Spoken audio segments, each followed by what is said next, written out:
Breaking news చూస్తున్నాం. మంత్రి కోమటిరెడ్డి వెంకటరెడ్డికి పిచ్చి లేచిందని మాజీ మంత్రి వేముల ప్రశాంత్ రెడ్డి అన్నారు. మెదడుకు నాలుకకు కనెక్షన్ కట్ అవ్వడం వల్లే నోటికొచ్చినట్టు మాట్లాడుతున్నాడని మండిపడ్డారు. సోయి తప్పడం, మతి తప్పడం ఆయనకు అలవాటైందని అన్నారు. గడిచిన 2 నెలల్లో కోమటిరెడ్డి వెంకటరెడ్డి కొత్తగా ఒక గుంత పూడ్చింది లేదు, ఒక్క ఇటుక పేర్చింది లేదని దుయ్యబట్టారు. దుబాయ్ పోయి బోట్లో షికార్లు చేయడం, ఎస్ఎల్బీసీ పేరు మీద అమెరికా పోయి పార్టీలు చేసుకోవడం తప్ప వెంకటరెడ్డి ఈ రాష్ట్రానికి ఒరగబెట్టింది ఏంటని ఆయన ప్రశ్నించారు. వెంకటరెడ్డి తెలివి తక్కువతనం వల్ల ఎస్ఎల్బీసీ కూలిందన్న ప్రశాంత్ రెడ్డి చనిపోయిన వారి శవాలను ఇప్పటి వరకు కూడా బయటకు తీయలేని అసమర్థుడిగా చరిత్రలో నిలిచిపోతాడన్నారు. ఉప్పల్ నారపల్లి ఫ్లైఓవర్ పని కేంద్రం పరిధి లేనిదని జ్ఞానం కూడా వెంకటరెడ్డికి తెలియదని అన్నారు. పిచ్చివాగుడు వాగుతున్న కోమటిరెడ్డి కోతుల రెడ్డిగా మారిపోయాడని సీరియస్ అయ్యారు. ప్రభుత్వం అనేది కంటిన్యూయస్ ప్రాసెస్ అన్న వేముల అధికారంలోకి వచ్చి 2 ఏళ్లైనా ఇంకా ఎన్ని రోజులు బీఆర్ఎస్ మీద పడి ఏడుస్తారని నిలదీశారు. కాంట్రాక్టర్లకు బిల్లులు చెల్లించడం చేత కాకపోతే మంత్రి పదవి నుంచి తప్పుకోవాలని డిమాండ్ చేశారు. కేసీఆర్ మీద ఇంకోసారి ఇష్టం వచ్చినట్టు మాట్లాడితే నల్లగొండ ప్రజలే వెంకటరెడ్డిని పిచ్చాసుపత్రికి పంపిస్తారని హెచ్చరించారు.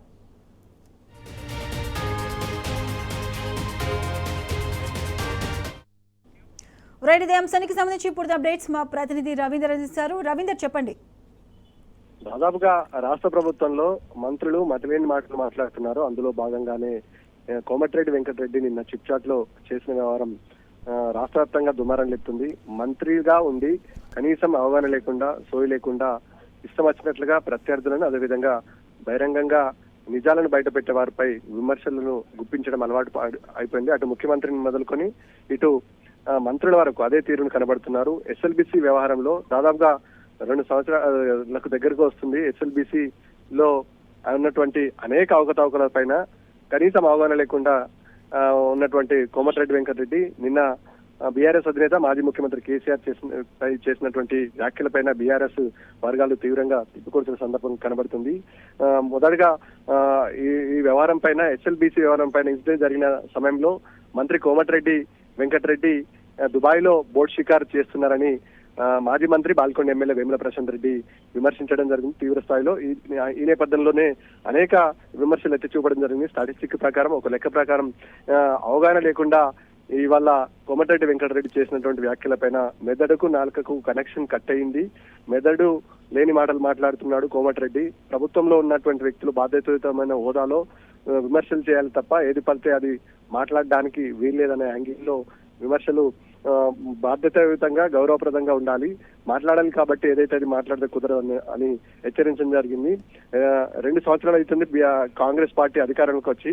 రీజనల్ రింగ్ రోడ్ పనులు ఇంకా మొదలు కాలేదు. గతంలో చెప్పారు మీరు, ఇంకా ఏమైందనే విషయం పైన ప్రస్తావించడం జరిగింది. ఉత్తర భాగంలో ఉన్నటువంటి రీజనల్ రింగ్ రోడ్ RRR పైన కూడా విమర్శలు చేయడం జరిగింది. దక్షిణ భాగంలో ఉన్న రీజనల్ రింగ్ రోడ్ల పైన కూడా ఇప్పటి వరకు ఊసలేదు.